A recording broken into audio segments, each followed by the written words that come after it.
Hello, it's Feathered Lamb, and this illustration changed everything. I'm being hyperbolic, of course, for the drama of it all, but there is some truth to the exaggeration. Before we go further, this is a Draw This in Your Style challenge I did on May of last year, 2022, hosted by Kate. Sadly, their Instagram seems to have been deleted, so there is no link for me to put in the description. However, their handle used to be EpiKate. Now, my style has gone through a lot of changes as I look for what I want from my art, as well as the natural progression of it with time and improvement. While I'm not here to say this illustration is the sole reason for my present art style, it did create one of many transitional periods that have brought me where I am today. So, let's start by saying that it's all Cinderella's fault. This illustration has a magical element to it, and I wanted the dress to embody that, which immediately made me think of Cinderella, the 2015 live action to be exact. If you've seen the movie or pictures, one thing that stands out is the iridescent quality the dress has. Story-wise, it makes sense. The dress is made by magic. This made me want to create that effect. The best way I could think of was with a color-changing brush. So I went to the assets library in Clip Studio and downloaded the first one I saw. I no longer use that brush, but I will link it below regardless.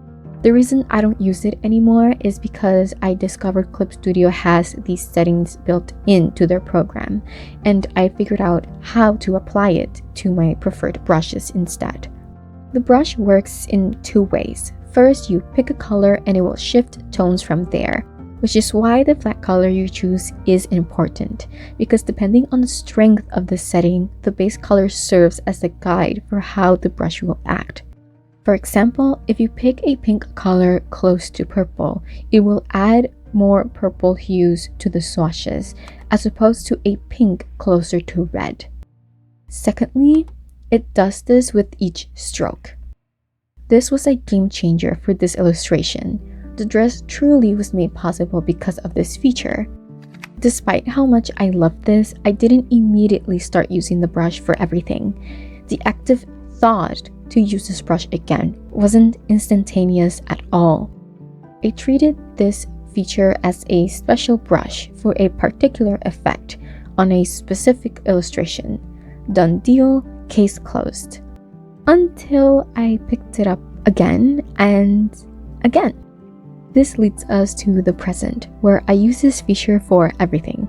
The background, the clothes, the hair, the skin, an entire illustration is done with this feature on, even the sketch. And this is why this is a transitional illustration, because this is where I discovered something that would become a staple to my art and art style. But why do I use this feature? What do I love so much about it? First of all, multiple colors on the flats. This makes sure that the foundation of my art is already interesting to look at. It breathes life from the moment I begin to paint, even with no rendering yet.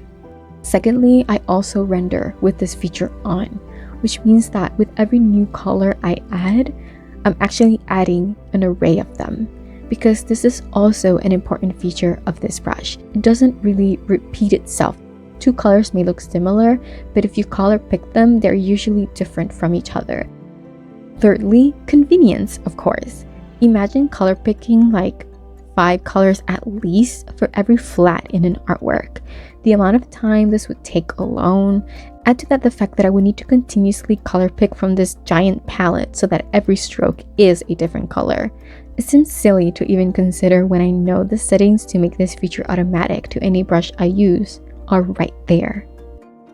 I genuinely think that this is one of the many pillars that make my art my art. And it's all Cinderella's fault. Thank you for tuning in. Click on the white subscribe button down below. You will know when you are subscribed when it turns from white to gray. Have a magical day.